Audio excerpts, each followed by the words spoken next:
Hola a todos y a todas, bienvenidos a esta clase acerca de la filosofía de Platón. Lo que yo pretendo en esta clase es explicarles algo que en la filosofía de Platón se llama el símil de la línea, ¿sí? Platón, voy a decir algo breve acerca de la vida de Platón, ¿sí? Platón es para algunos filósofos modernos el gran filósofo de toda la historia de la humanidad. Es decir, hay algunos que creen que no hay ningún otro filósofo más grande que Platón y que, por ejemplo, toda la historia de la filosofía moderna y contemporánea es una mera nota a pie de página de la filosofía de Platón. Así que bueno, realmente fue un gran filósofo, una gran personalidad y alguien que sentó las bases de la filosofía que les... Bien, les acabo de contar que Platón era un gran filósofo, ¿sí? Un gran filósofo. Entonces vamos ahora a ver qué quiere decir esto, ¿sí? ¿Qué quiere decir que sea un gran filósofo? Para responder esta pregunta, que es vital en el pensamiento de Platón, habría que investigar qué significa ser un filósofo. ¿Sí? ¿Qué significa ser filósofo? ¿Qué es ser filósofo? Bien, hay varias definiciones con las que juega Platón en un libro famoso que se llama República, ¿sí? Es como la obra más conocida de Platón, es una obra de madurez, hay textos de juventud de Platón, diálogos, este es un diálogo de madurez, y después están los textos de vejez, donde él revisa algunas de sus tesis, sus posturas, lo cual es muy interesante porque él siguió pensando con total libertad. A lo mejor si hubiera seguido viviendo mucho más, hubiera estado en contra de sus mismas palabras. Bien, continuemos. Estamos indagando acerca de qué es la filosofía para Platón. Una primera aproximación de Platón a la filosofía dice que filósofo es aquel que tiene como pasión, que tiene hambre de estudiar, que tiene una vocación de los estudios filosóficos, que le encanta estudiar, que tiene una voracidad por conocer, ¿sí?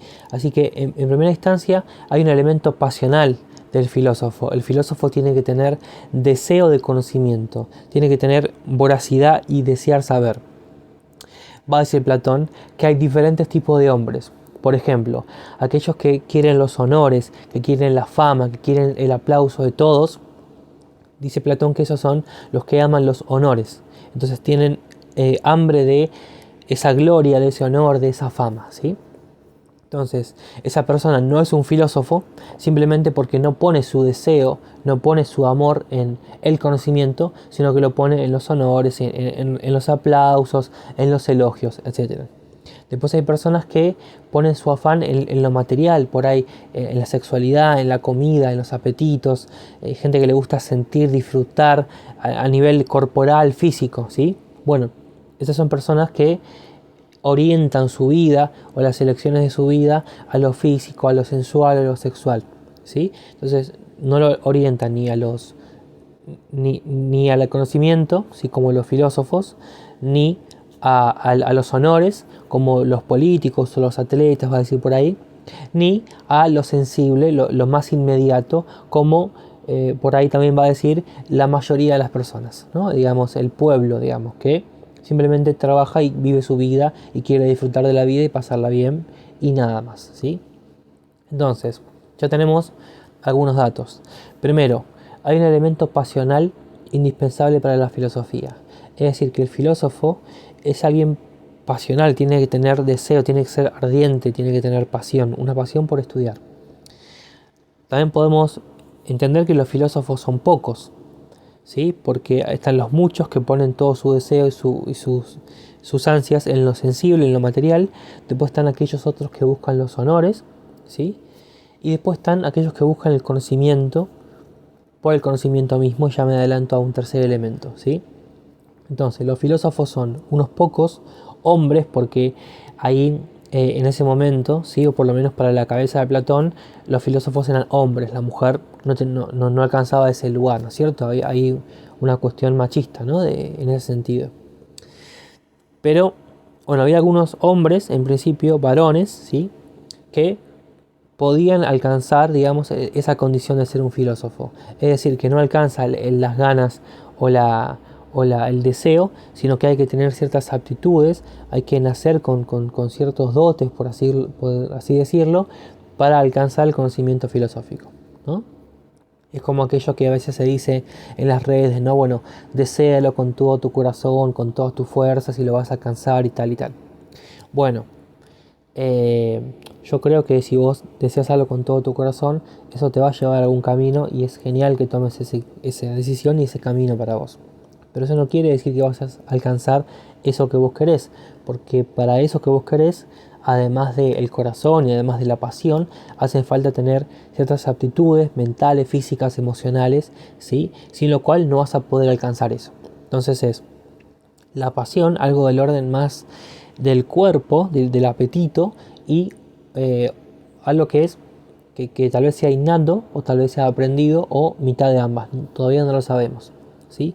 Pero ya tenemos algo sobre cuál es el talante filosófico. Un filósofo es un amante del conocimiento, alguien que tiene voracidad por el conocimiento, alguien que siente que está implantada en su corazón la semilla del conocimiento, ¿no? Y está esperando que ese árbol, que esa semilla crezca y aparezcan los frutos de ese conocimiento, ¿sí? Alguien que quiere conectarse con algo que está más allá del cuerpo, más allá de lo sensible, más allá de lo inmediato.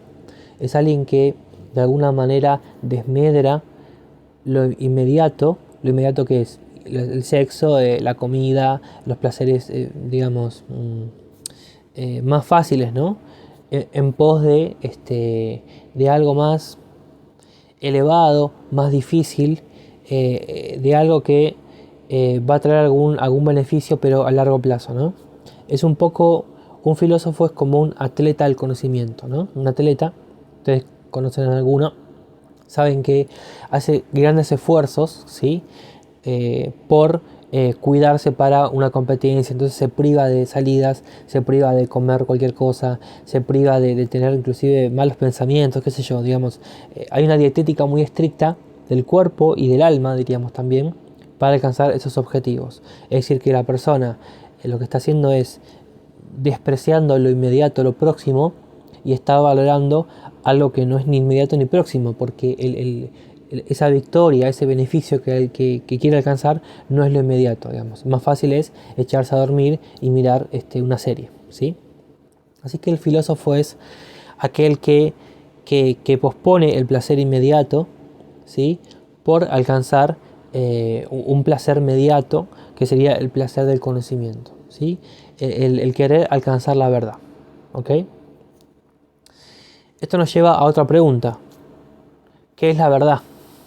La gran pregunta, ¿no? O sea, el filósofo es aquel que quiere alcanzar la verdad, que tiene voracidad por el conocimiento, ¿sí? Son aquellos varones para Platón que tenían tiempo libre, ¿no? Bueno, ese es otro tema, ¿no?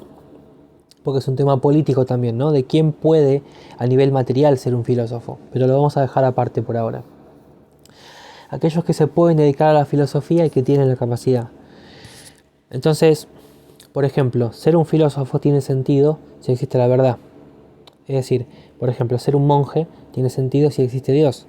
Digamos, si yo me quiero convertir en monje, pero dudo de si Dios existe o no, a lo mejor no tiene mucho sentido, ¿no? Salvo que desde el camino de querer ser monje llegue a buscar a Dios, ¿no?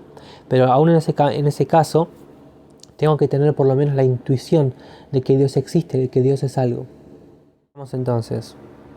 Un filósofo es alguien que tiene la intuición de que existe la verdad o de que existe algún tipo de verdad o algún tipo de conocimiento más allá de lo espontáneo, de lo inmediato, que merece la pena ser conocido, ¿sí?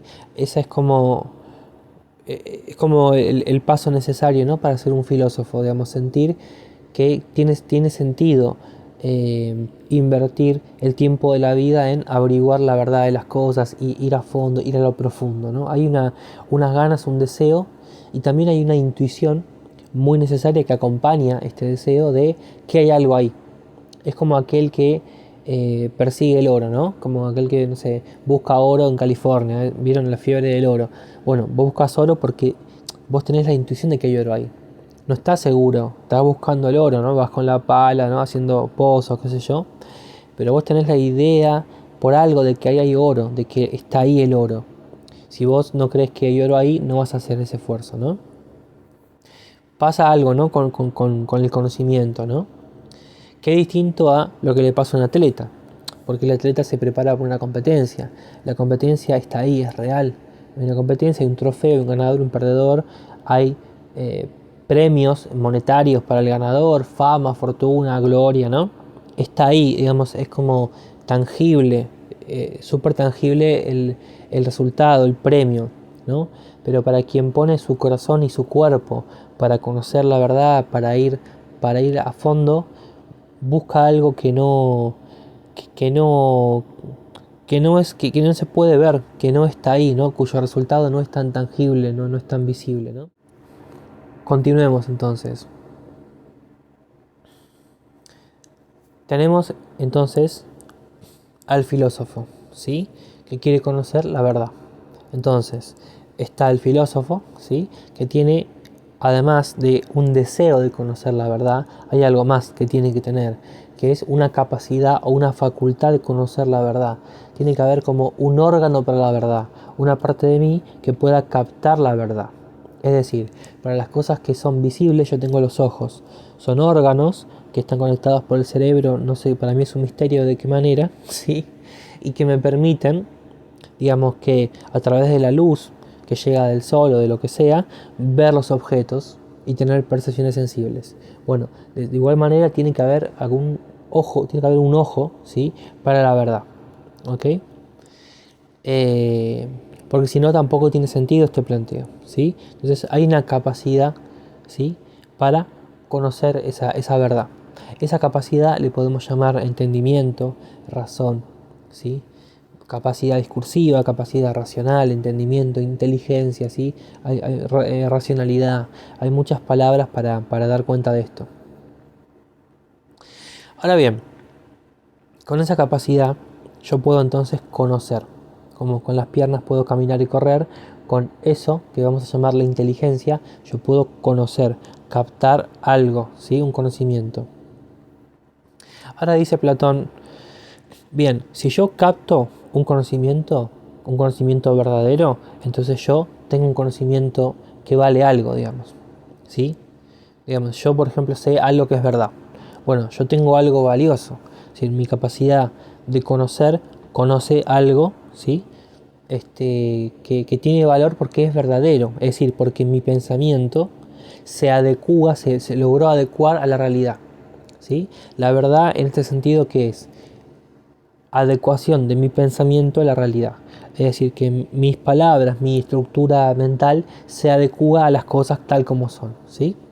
Esto es muy cuestionable y está recontra cuestionado, pero vamos a dejarlo así de esta manera, como una intuición. Cuando uno conoce la verdad, simplemente se la representa en la mente y siente que ya tiene la verdad y que no hace falta más nada. Es decir, esto es como algo intuitivo, porque sentimos que en la vida cotidiana las cosas funcionan así, ¿sí?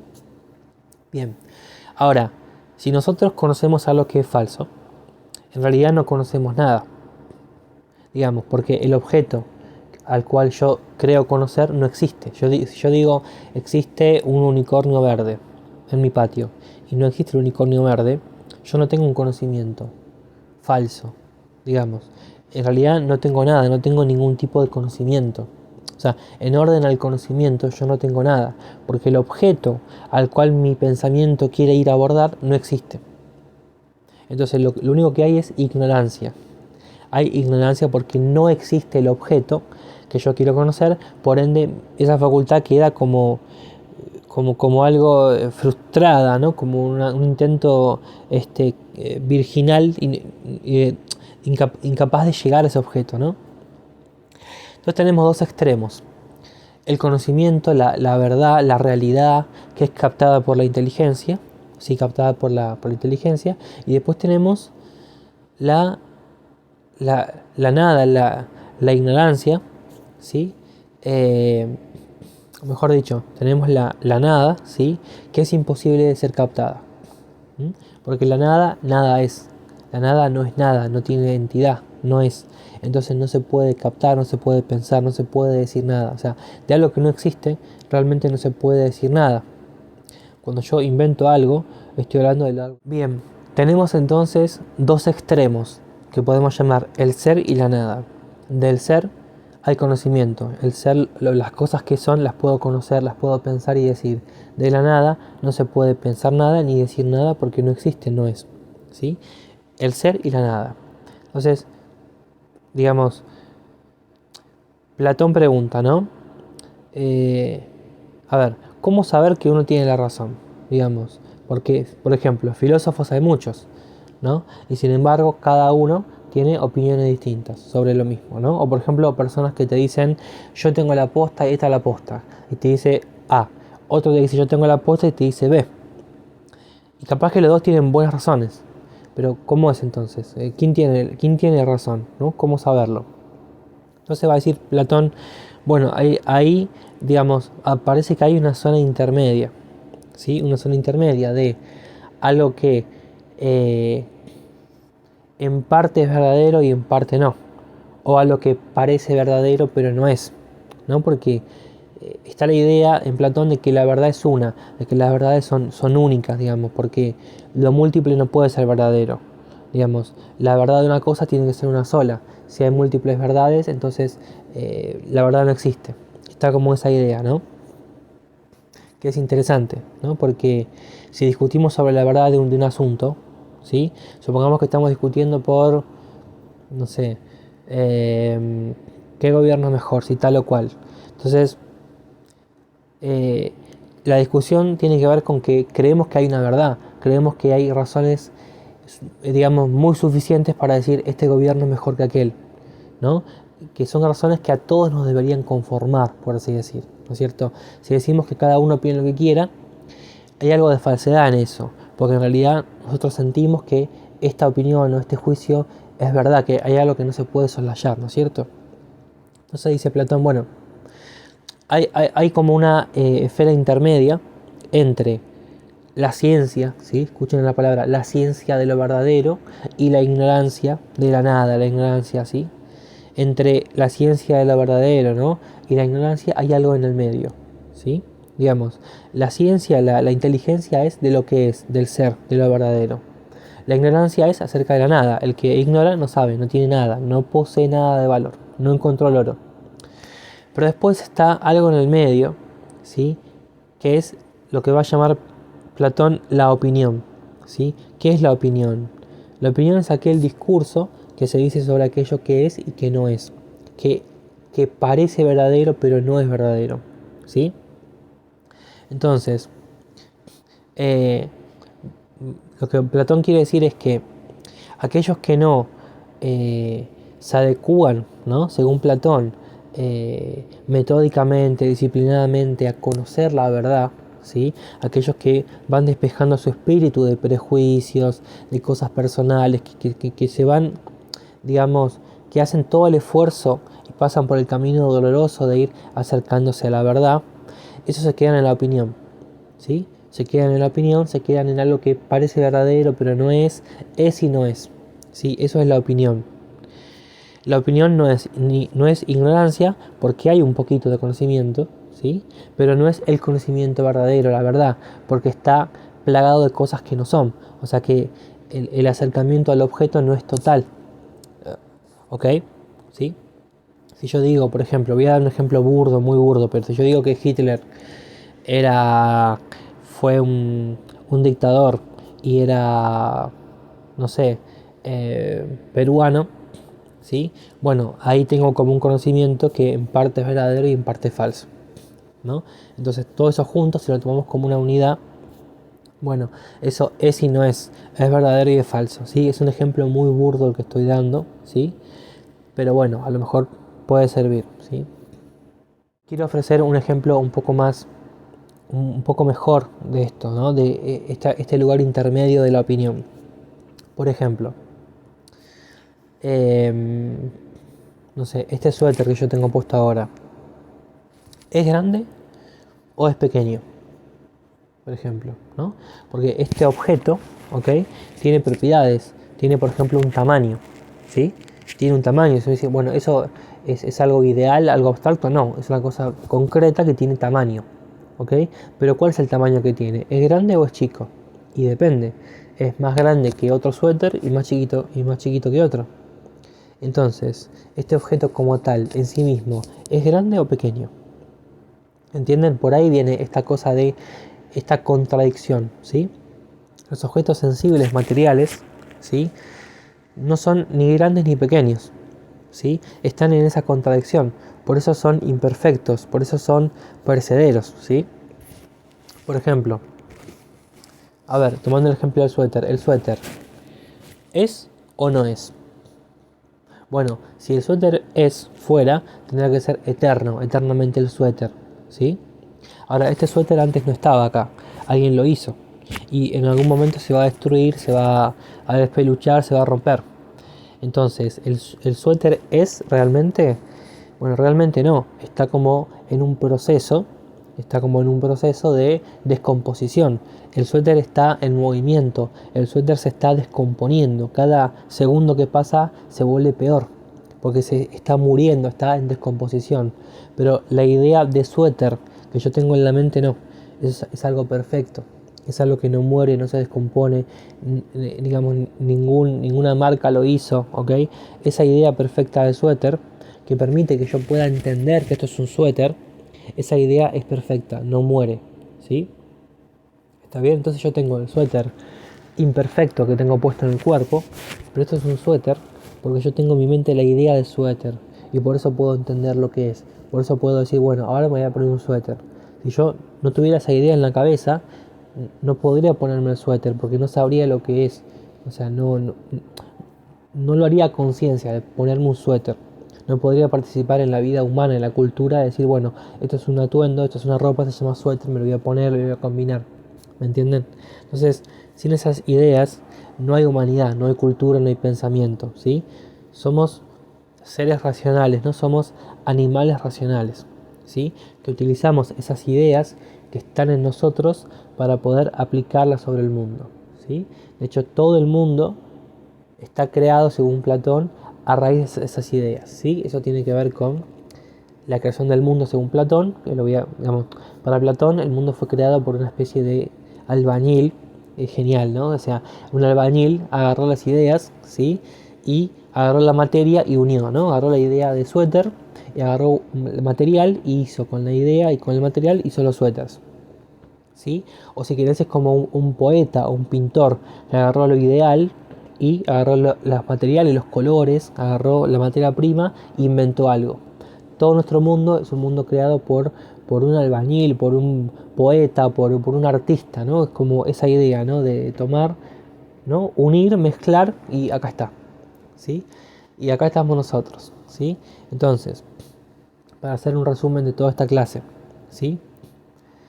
Existen diferentes tipos de conocimiento y diferentes capacidades de conocimiento, ¿sí? En mí hay un cuerpo que quiere lo inmediato, quiere comida, quiere sexo, atención, amor, cariño, etc.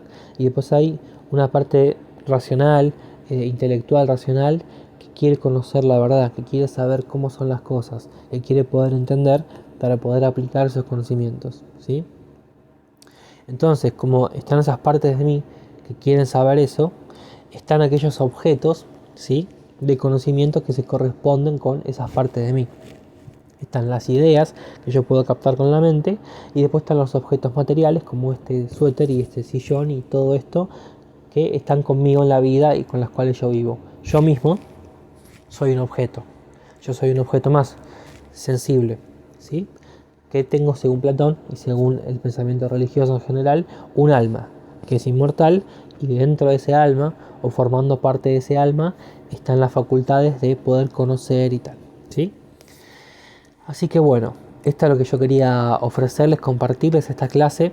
Espero que les haya servido, que haya gustado. Hay un montón de clases en internet sobre el tema.